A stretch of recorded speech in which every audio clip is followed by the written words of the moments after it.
Hello mga kalabs! Kumusta po kayo? Eto nga at sasama nga po ako sa kanila mama at papa sa Tuguegarao. Bibili nga daw po kasi sila ng Christmas light sa Christmas tree namin. Hindi daw po kasi mahanap ni mama kung saan niya nga daw po nailagay yung dati naming Christmas lights. Pagkarating nga po namin dito sa pagbibilhan namin ay nagpark na nga po kami dito sa labas. Ginamit ko nga po itong kapote ko dahil po paglabas namin ay bigla nga pong umambon. Nandito na po kami sa Unitop at dito nga po kami bibili. At papasok na nga din po pala kami. Pagpasok nga po namin ay bumungad nga po sa amin ito pong napakalaking decoration nila para sa Christmas. At dito nga po pala kami sa may grocery store papasok. Bigla nga po akong natuwa pagpasok namin dito. Nako, at tinakbayan na nga po ako ni Papa. Baka daw po kasi kung saan-saan na naman daw po ako mapupunta. Panay din daw po kasi yung tingin ko Para nga daw po mas safe. Si Papa po talaga Tinignan ko nga lang po itong nakasabit dito ay kinabahan na nga daw po siya. Akala naman po ni Papa ay bibili po ako nun. At dito po pala kami pumunta sa may Christmas lights. Dito din po kasi namin binili yung dati namin. Habang pumipili nga po kami dito ay nagtanong nga po si Mama kung meron nga daw po silang solar na Christmas lights. Kaya eto nga yung pinakita po sa amin ni ate. Maganda nga daw po ito para daw po bawas bayarin sa kuryente.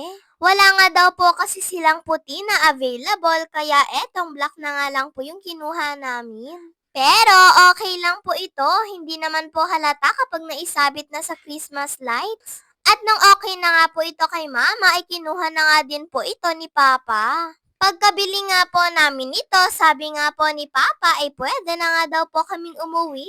Pero naglibot-libot nga po muna kami mga kalabs. At pagkakita ko nga po dito sa packing tape ay kinuha ko na nga po. Yung malaking packing tape na nga po dahil kailangan ko naman po ito araw-araw.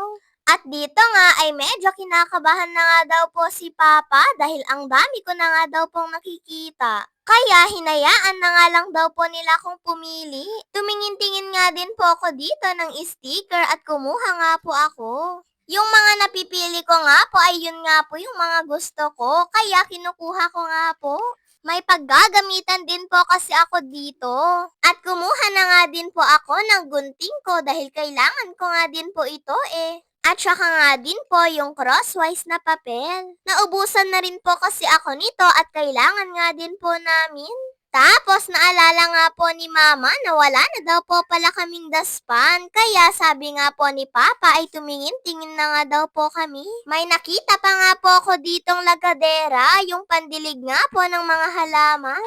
Pero sabi nga po ni Mama ay hindi naman daw po namin yan kailangan. Nako nga at nauntog pa nga po ako dito sa daspan. Pagkakita ko nga po ng daspan ay may nagustuhan nga po ako kaagad. Eto nga pong kulay blue na favorite color ko. May kasama pa nga din po itong walis. Pero sabi nga po ni Mama ay wag na nga lang daw po muna ito dahil sa mura na nga lang daw po muna kami. At nakakita nga din po ako nitong kulay red. Pero sabi nga po ni Papa ay dito na nga lang daw po muna siya sa pili niya. Nako nga at sinubukan ko pa nga po itong iwalis-walis para lang po makita nila.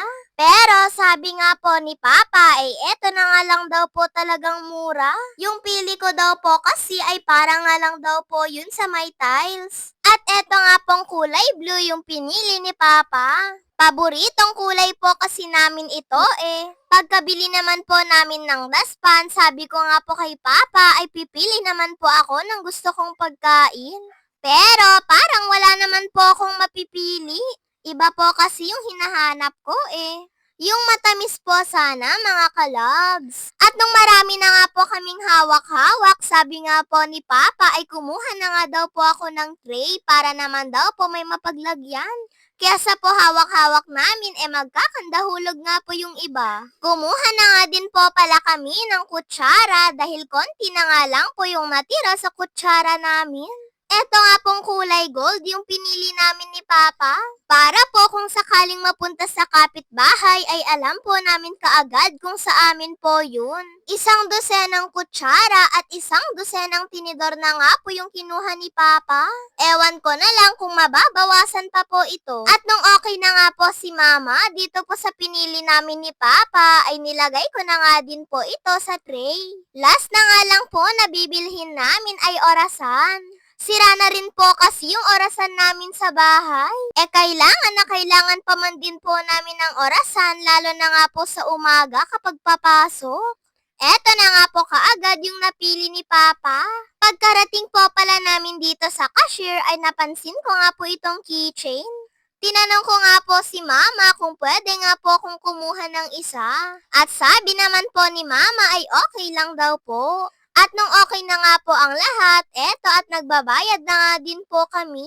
O di po ba mga kalabs, imbes na Christmas lights nga lang po yung bibilhin namin ay naparami nga po kami ng bili. Ganun daw po kasi talaga, sabi ni Papa. Kaya sabi nga po ni Papa sa susunod kapag may sadya nga daw po ulit silang bibilhin, ay yung sapat na pera nga lang daw po yung dadalhin nila para hindi na nga daw po sila maparami. Lalong-lalo na nga daw po kapag kasama daw po nila ako.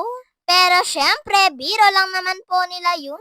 Pagkabayad po pala namin sa cashier, eto nga at palabas na nga din po kami ng Unitap. Nako nga, at medyo nagabihan na nga din po kami, oh. Isusuot ko na nga po sana yung helmet ko, biglang nga pong napansin ni Papa yung fishballan.